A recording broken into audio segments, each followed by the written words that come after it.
we move to the second panelist, Mr. Phil Baty. He's the Chief Knowledge Officer at the time Higher Education from the United Kingdom. So, Mr. Phil, the floor is yours, and you have 8 minutes for your remarks. Thank you very much. If you'll forgive me, I will share my screen just to share a few slides, if that's okay, just to set the scene. I'll be Also, looking at... you can say a few words about your past work and also a little bit about your profession.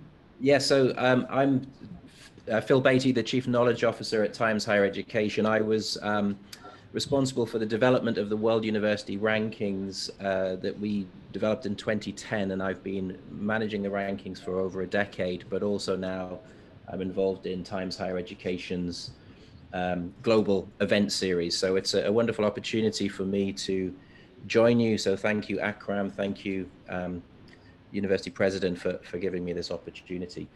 I want to draw some insights from the World University Ranking. So I'll be looking at the higher education systems, but actually leading from the leading institutions and then trying to draw conclusions around the wider models. So I just wanted to say that the flagship ranking that Times Higher Education does is the Times Higher Education World University Ranking. It's not a beauty parade. It's not a marketing tool. It's a very serious piece of rigorous research. Almost 2,000 universities submit data to the rankings, and we rank about 1,500 institutions to get a very rich global picture. But we're analyzing almost 14 million research publications, 80 million or so citations to those papers, and we're gathering the views of 22,000 scholars in terms of institutional reputation to create this ranking.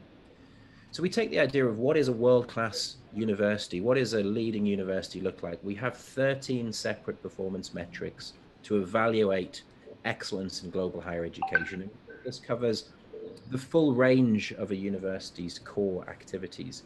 Of course, we look at teaching excellence. In this case, we look at the teaching environment, a range of measures to get an understanding of the type of teaching environment that's involved. So we look at a reputation survey, we look at faculty-student ratios, we look at resources, and we look at the research intensity of that teaching environment, taking the Humboldtian ideal of universities that teach well because there's active research taking place on campus. Students and faculty are involved in a shared learning experience. Of course, we look at research, we look at the research reputation, peer-to-peer assessment, those 22,000 views. We look at research income, your ability to draw in funding, and we look at research productivity, the ability of your faculty to produce research papers in globally indexed journals. But more importantly there, that middle blue section, citations.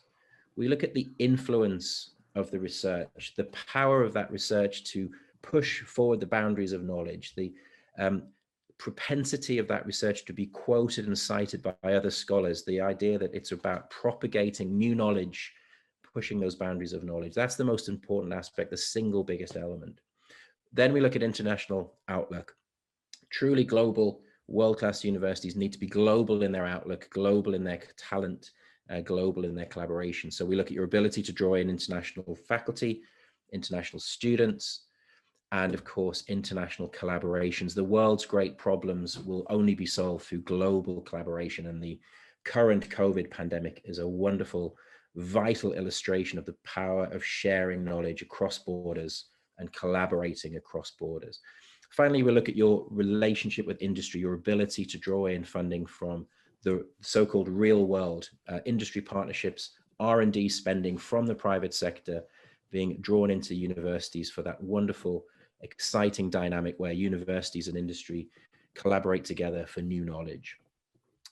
So what does it look like in terms of performance? Well, what we've done here is we've looked at every one of those 13 metrics, and these box and whisker plots show the distribution of scores across the entire world. So for each of the 13 metrics, you can see the line in the middle is the median score for the entire world, the 1,500 universities we rank. The dots are individual institutions. So this way we get to understand individual performance, but then we can draw some conclusions globally. The first observation I'd make is the green metrics across the right of the graph here are international indicators. They are international students, international faculty, international collaboration. I will say actually that this drives everything for me. Sharing talent, sharing knowledge, drawing in talent from wherever it comes in the world is vital. But of course, wealth is vital. You can see there the research income per faculty in the middle section. You can see their income per faculty there. The best universities in the world tend to have abundant resources.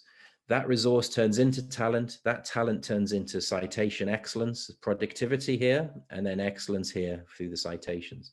And that, of course, builds fantastic reputation, which we can see here. The reputational scores for the top universities are powerful. They're world-renowned, known by scholars all over the world.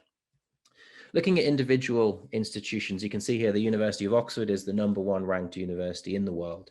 It's scoring very, very well across every metric, except perhaps for industry income. British universities perhaps aren't quite as heavily tied to industry as some others, and faculty-student ratios. But you can see very much a very strong international outlet. Oxford is the UK's leading university, the world's leading university, but it is really a global university, collaborating and sharing globally.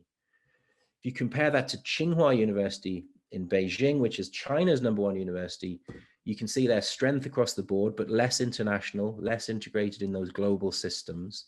But perhaps they have unique strengths stronger than Oxford. One of them in particular is industry collaboration. Tsinghua is very close to industry in a very managed economy. It is drawing in R&D funding, collaborating with industry R&D very, very well indeed, outstanding across the whole world.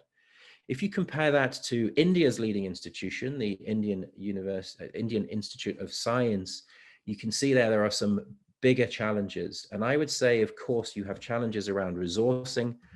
There's an inequality of resourcing for universities across the world.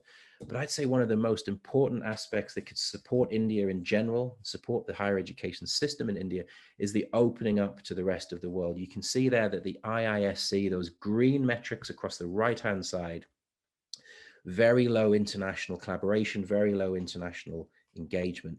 The exciting thing for me is that this is changing. The new policy, the new directions suggest that Indian universities can open up to the world. They can now, I think we understand from today, open branch campuses. They can collaborate globally much more effectively. And I think that drives excellence. It drives talent. It attracts talent. It enables that sharing and collaboration, which makes research more rich, research more effective.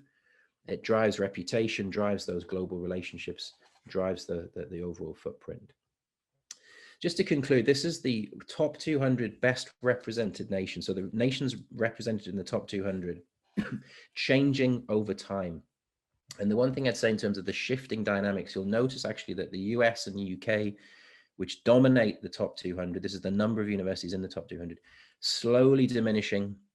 The Western dominance is slowly decreasing. And you can see actually the change is really dramatic. It's Hong Kong, South Korea, mainland China, from no Asian representatives in this group to 3 strong Asian representatives in this group. So you can start to see a shift in the balance between the West and the East, a slight tipping more in favor of the East.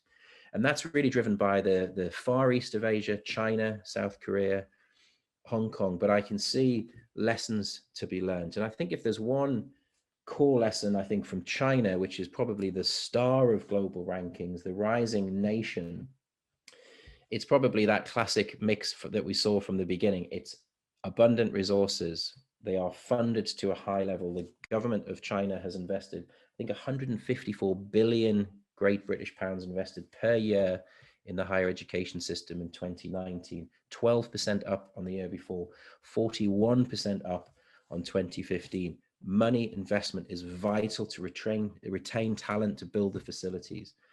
But if not just money, it's about opening up to the world, collaborating globally, sharing. China had a system of bringing back the diaspora, bringing back Chinese nationals educated in America, educated in Europe, luring them back to China with good salaries and good facilities.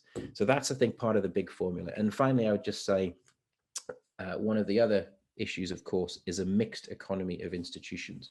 You can't fund every university to be global, world-class and research driven, but a mix where you have a stratosphere of diversity. And I think, again, India has that. There are some institutions able to power forward, be globally competitive, compete with the very best in the world for talent, publish in the same papers, others serving a more regional need, others serving a national priority. So a mixed economy, not everybody doing the same thing is my kind of takeaway point. Just a very quick plug, Times Higher Education is running its India Universities Forum in February. It's free to join. We'd love to continue these conversations, engage and work together on how we can ensure that the Indian higher education system really meets its full potential. So thank you very much. I think I've slightly exceeded my 8 minutes, but I hope that was a helpful way of getting an overview of the higher education issues and challenges, and from this perspective of the World University Rankings. So thank you very much.